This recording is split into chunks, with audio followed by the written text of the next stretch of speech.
Tonight on Hip Crypto, we're investigating rumors of an ant overlord, or ant demon, that has been terrorizing residents of the local town. Witnesses have described seeing a giant ant. There have been literally tens of documented reports. It is said that the ant overlord controls a vast legion of regular ants. This man claims that ant overlord had his dog killed. I cannot sleep at night knowing that those dogs are out there with that horrible ant demon. Tonight, we're venturing into the most filthy trailer parks in the backwoods of America to hunt down this ant overlord.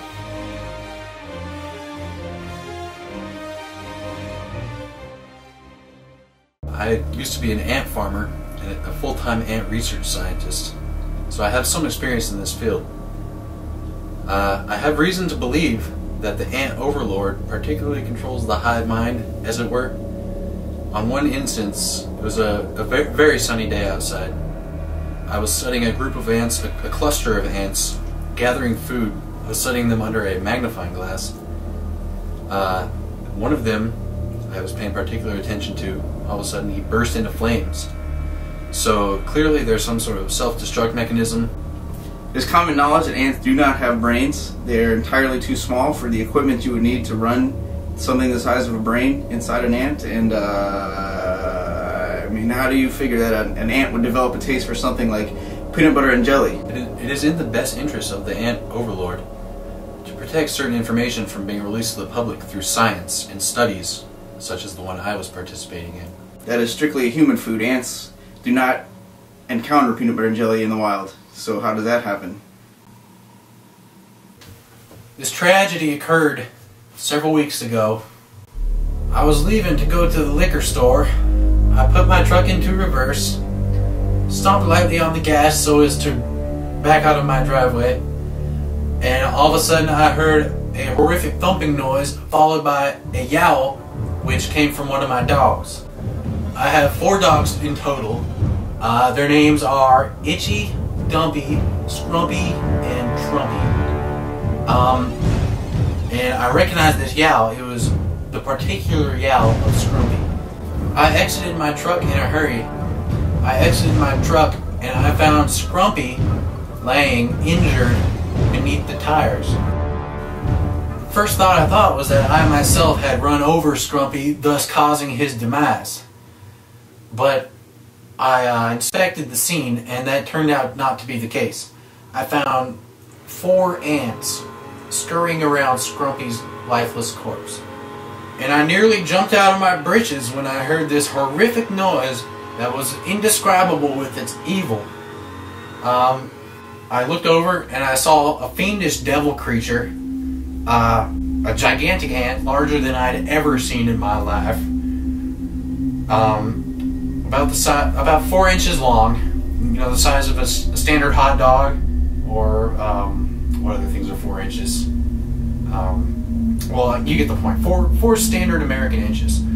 A large head, horns, green eyes, beady little eyes. Definitely an evil creature, if I've ever seen one.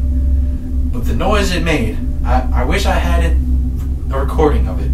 But my wife does a pretty good impersonation of it. Honey, what was the noise that horrible ant creature made? I think that it was like a... Yeah, it was something like that. We figured the most logical way that an ant overlord would run its hive is through radio frequencies created by the rubbing of its legs. And if we could potentially create, or recreate rather, that particular radio frequency, we could potentially control an ant the way the ant overlord would.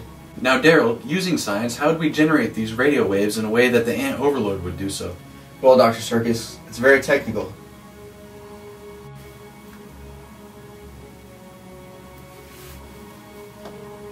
This should be a particularly quick lab experiment. I don't see this taking over half an hour, 45 minutes tops. Now Daryl, that is fantastic news. Due to my irritable bowels, these long experiments we usually carry out are just far too much, and I just can't control myself for that long period of time. 30 to 40 minutes is an ideal period during which I can expect no movement.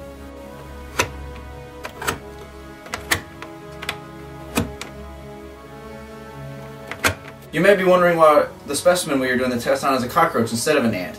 Ants and cockroaches are members of the same family in the sense that they are the exact same creature, just one has wings. That's true. An ant develops into a cockroach much as a larva develops into an ant. Cockroaches are basically elderly ants. A cockroach is to an ant as an elderly person is to a regular person.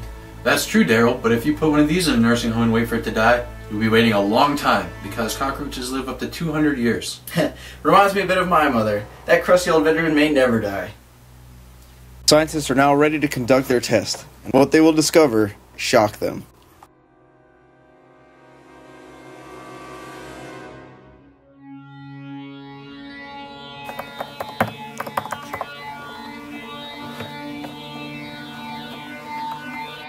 We start with a fairly simple tone, and we plan to gradually increase it until we reach the frequency that the ants may be at.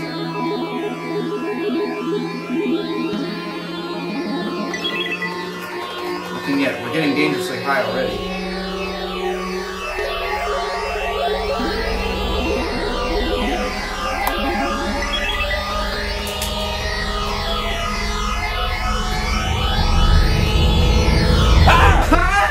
Now this week we will be going out into the wild to conduct field experiments on the ants to try to figure out if we can place the connection that they have with the ant overlord. Daryl, these outdoor experiments are not a treat for me. Due to my irritable bowel, which, as I mentioned before, limits my period of time during which I can conduct research.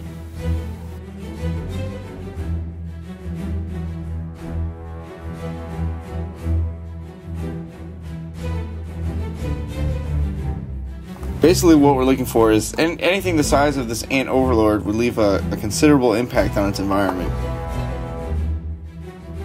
Daryl, I am so excited about these outdoor experiments.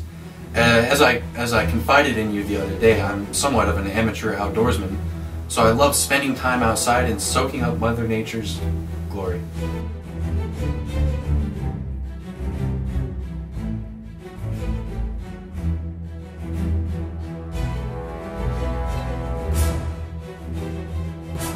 It is common knowledge that ants are cannibalistic.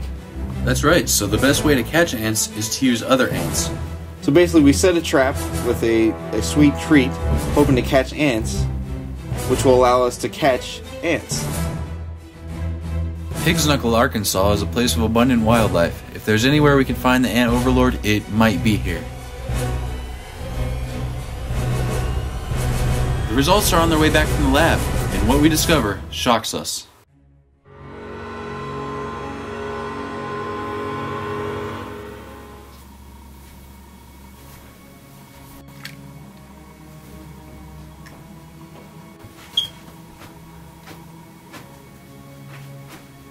Well, the field experiment went swimmingly. I'm very anxious to see the results from that. Daryl, I found the field experiment to be nearly unbearable. For a number of reasons, yes. Quite a wide array of reasons. One of the main ones is the painful rash that has developed around my neck and mouth area. Oh, wow. Yes, I thought maybe we could show our viewers just as a scientific way to show them the dangers and the true power of nature, the forces of nature that we deal with on a daily basis. Of course, in the name of science, I would insist, actually. Here it is.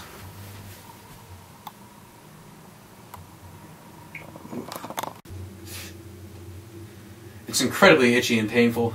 It's been oozing, weeping, if you will, running down. I had to change my shirt. Luckily, I have an identical shirt. My other shirt was soaked. Yes, Daryl, it's just been a constant spew of this filthy guacamole mixture of all bodily fluids imaginable.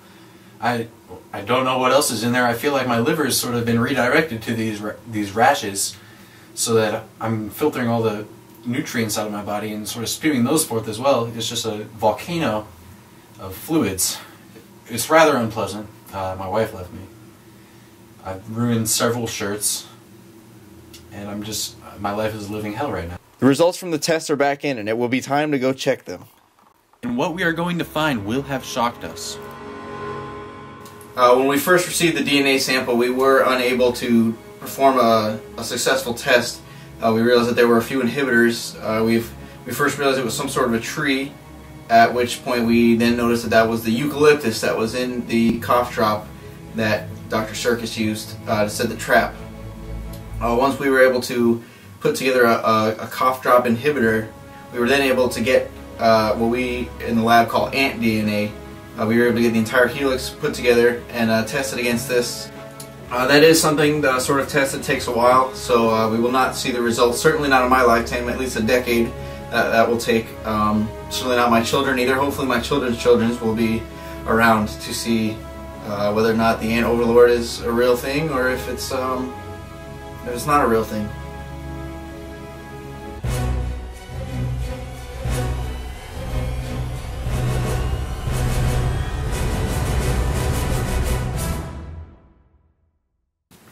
I despise ants.